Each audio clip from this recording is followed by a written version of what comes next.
नमस्कार मैत्रिणींनो, आपल्या यूट्यूब चॅनलमध्ये तुमचं खूप खूप स्वागत आहे।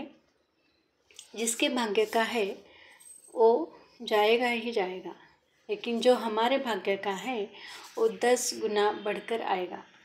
या पंक्तीने मी आजचा व्हिडिओ स्टार्ट करते, कारण नेहमीच आपण कुठल्याही सणासुदीला कुठल्याही कार्यक्रमाची जेव्हा आपण अरेंजमेंट करत असतो तेव्हा पहिला प्रश्न येतो तो म्हणजे पैशाचा।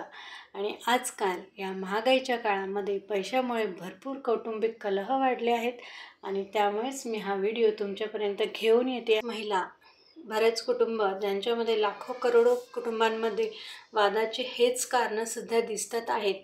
आणि खरंच यासाठी कोण काय करू शकेल तर कोणीही नाही। एक स्त्री जी घरामध्ये मुख्य आहे तीच पुढाकार घेऊन ह्या सगळ्या गोष्टी बदलू शकते। आणि जर तिने ह्या गोष्टी केल्या तर ती 7 जन्मही जेवढा आनंद मिळू शकत नाही तो या एकत्र कुटुंबातून, उत्सवातून, सणातून मिळवू शकते असंच मला वाटतं। त्यामुळे महिलांनी लक्षात घेतल्या तर खरंच त्यांचंही आयुष्य खूप सुख समाधानाचं जाईल, कारण आपण जगतो कशासाठी आणि काय करतो याचंही आपल्याला ज्ञान होतं।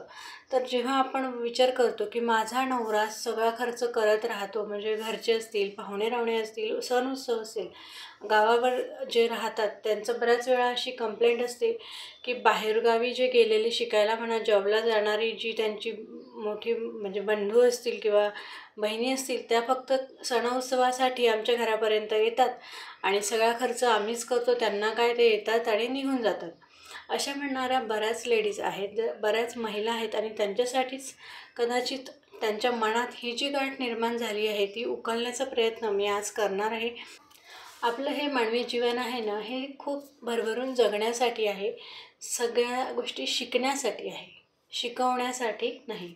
मात्र महिलांचं कसं असतं ना की मी खूप ग्रेट आणि माझ्या नवऱ्याला काहीही कळत नाही, तो खूप नादान आहे, तो सारखा पैसा उधळत असतो सासरच्यांवर, माझ्या त्याच्या बहिणीवर म्हणा, काय काय असे ना त्या सगळ्या गोष्टींवर तो खर्च करत असतो असंच आपल्या महिलांचं म्हणणं असतं। आपल्या नवऱ्यालाही त्रास द्यायचा आपल्याला काही अधिकार नाही, पण आपल्या महिलांचं काय आहे की त्याला काहीच कळत नाही। आता मी त्याला शिकवणार आहे की तुला कसं जगायचं आहे, त्याला चप्पल घेण्यापासून कपडे घेण्यापासून आपणच सगळ्या गोष्टी शिकवत राहतो आणि त्यामध्ये मग उगीच टेन्शन, चिंता आणि वेगवेगळ्या गोष्टी निर्माण होत राहतात। मध्ये जेव्हा एखादी व्यक्ती असते जिच्यावर सगळ्यांची जबाबदारी असते, ती सगळ्या जबाबदारी पार करत असते आणि त्यावेळेस जर त्याच्यावर जबाबदारी असताना अशी बायको मिळाली की जी म्हणेल की नकोच मला हे, तू का खर्च करतो तुझ्या सासरच्यांवर, तर हे गोष्टी फेवरेबल होणार नाही। तुमचं वैवाहिक जीवनही यांनी खराब होऊ शकतं। देत राहतो त्याच्याकडेच लक्ष्मी येते ही गोष्ट आपल्याला माहितीच आहे, कारण लक्ष्मी देण्या घेण्याने म्हणजे तिला फ्लोमध्ये जर असेल तरच ती वाढते किंवा तीच आपल्याकडे येत राहते असं म्हणतात। जर तुम्ही कोणाला देणारच नाही, तुमचे हात नेहमी असेच असतील तर तुमच्याकडे येणार काय? त्यामुळे तुम्हाला असंच ठेवावं लागेल। जेव्हा तुम्ही असं करता तेव्हा देता पण तुम्ही आणि घेता पण, म्हणजे तुमच्याकडे यायला पण एक मार्ग तयार होतो। बऱ्याच लोकांकडे एकाच ठिकाणी हा उत्सव साजरा करतात आणि सगळे एकत्र येतात, तेव्हा नोकरीच्या निमित्ताने बाहेरगावी गेलेली लोक त्यांच्याकडे येतात। जे सण उत्सवाचे 2-3 दिवस असतात ते आनंदाने साजरी करण्यासाठी। मात्र बऱ्याच वेळा काय होतं, या हिशोब असेल किंवा हा जो आपला म्हणजे महागाईच्या काळात होणारा खर्च असेल तर त्यावर बऱ्याच वेळा मनात गाठ निर्माण होते आणि विशेषतः स्त्रियांच्या, महिलांच्या मनात अशी गाठ निर्माण होते की सगळे आमच्याकडे येतात, सगळा खर्च आम्हीच करतो आणि सगळा किती दिवस आम्ही हे करणार आहोत, अशा प्रकारच्या गोष्टी त्यांच्या मनात निर्माण होतात। जनरली पुरुष या गोष्टींचा विचार करत नसतो, मात्र स्त्रिया खरंच असा विचार करतात। जेव्हा मी असं वरवर जेव्हा बघते तेव्हा असं वाटते हा ठीक आहे, हेही त्यांचं म्हणणंही ठीक आहे।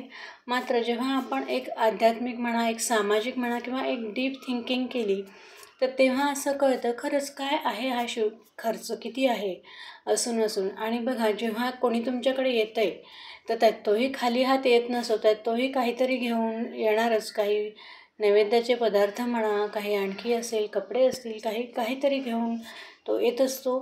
त्याला जाण्या येण्याचं भाडंही खर्च होत असतं आणि तशा वेळेस आपण जर अशा मनात गाठी ठेवून बसलो की मीच सगळा खर्च करते, माझे नवरा सगळा खर्च करतोय, तर त्यावेळेस खरंच काहीही त्या उत्सवाला किंवा काय तो जो आपण एवढा सण देवाचा साजरा करत असतो, देवाला इतक्या भक्तिभावाने आपण बोलवत असतो, मात्र जर मनात अशा गाठी ठेवून जर काही उत्सव साजरे करत असाल तर नक्कीच तिथे 2 मिनटं थांबायला हवं. कारण होऊन किती खर्च असतो. कधीकधी अशा गाठी मनात ठेवल्यापेक्षा जनरली तुम्ही सोबत बसून ह्या गोष्टी सॉल्व करू शकता, जर तुमच्याकडनं एवढा खर्च होणार नसेल तर. आणि एक सांगू का, खर्च होऊन किती एक्स्ट्रा होणार आहे, तर 1-2 हजार शिल्लक जातात. मात्र मिळणारा आनंद हा कितीतरी पटीत जास्त असतो. कुठलाही हिशोब तुम्ही आणि मी काय करणार, हिशोब करण्यावाला तर तो आहे. प्रत्येकाचा हिशोब तिथे होत असतो. त्यामुळे तो विचार करून आपण जर जगलं तर आपलं आयुष्य खूप सुसह्य होऊन जातं. Thanks for watching this video. Bye bye.